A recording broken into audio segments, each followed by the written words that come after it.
こんにちは、さとこです。Welcome back to my easy Japanese lesson. On our last lesson, we learned どういたしまして You're welcome. Remember that tongue twister word?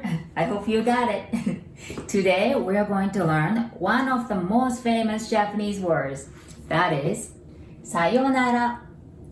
Of course, that means goodbye. You can say さよなら or さよなら. What's the difference? Sayonara has 4 characters. Sayonara has 5 characters. And sayonara, there is U between yo and na. And so there is OU there, so you pronounce it like O. Sayonara. And also there is R there, and we don't have R sound in Japanese, so you pronounce it like L, right? Sayonara or sayonara. And like goodbye, this is a super formal way of saying, bye. And we don't really use sayonara in an everyday conversation. And that's exactly the same as goodbye, right? How often do you use goodbye? So I want to introduce you guys to casual way and also formal way of saying bye in something that we use everyday conversation. All right? So let's start. Casual way. So that's something we use to our friends and family. And I bet you know this. Bye-bye. So we don't say bye, but we repeat bye. Bye-bye. I guess we like to repeat things, right? We say moshi moshi. And also our last lesson, we learned ie ie as a casual way of saying you're welcome. So bye-bye. Make sure you repeat bye.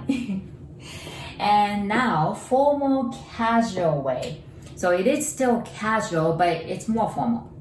And we use to our acquaintances, and I know you know this word too. That is domo. You're like, yeah, I know this domo. That's from domo arigato, Mr. Roboto. I don't know why I'm doing this, but that's from domo arigato. That means thanks a lot. So this domo, in this case, that was an emphasizing word. And also we can use domo as hi or bye. So this is very useful word. Hi, bye, and like very emphasizing word. And now we're still on formal casual way, but something we use to our friends and close colleagues.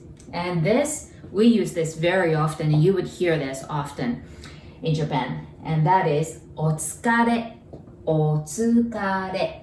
And there's R there again, so you pronounce it like L, right? Otsukare. And this literally means tired. And if you wanted to say politer way of otsukare, all you have to do is to add sama. Sama. Sounds like summer, but sama.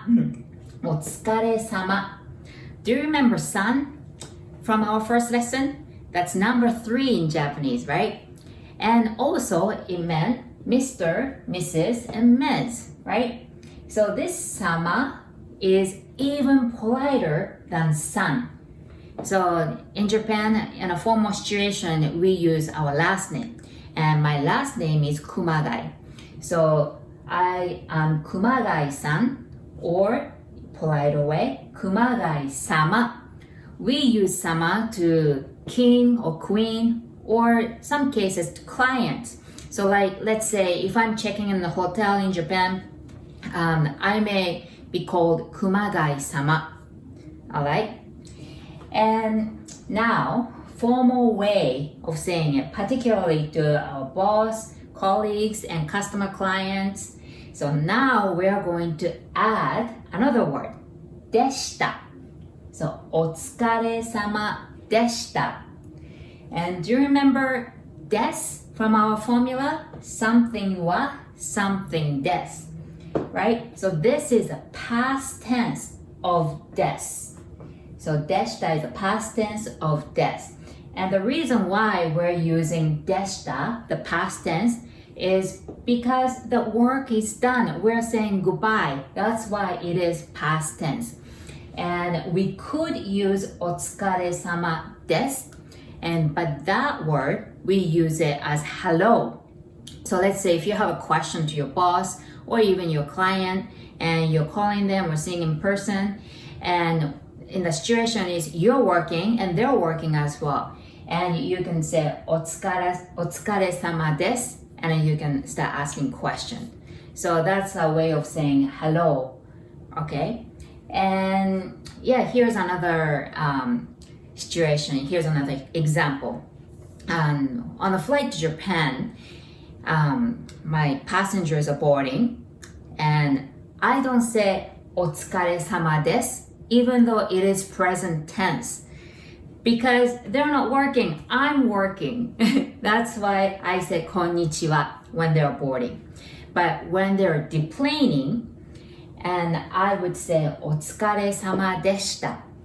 Well, although they didn't do anything, they were just sitting and watching a movie and sleep. I'm the one working. But they were on the flight for like 12 hours for a long time.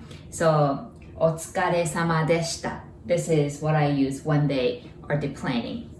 And so, です becomes でした. And do you remember ございます? ありがとうございます.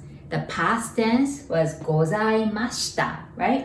So, ます become ました in a past tense. So you could remember です ます す becomes 知った in a past tense. Whatever the way you can remember, right? I hope that was helpful.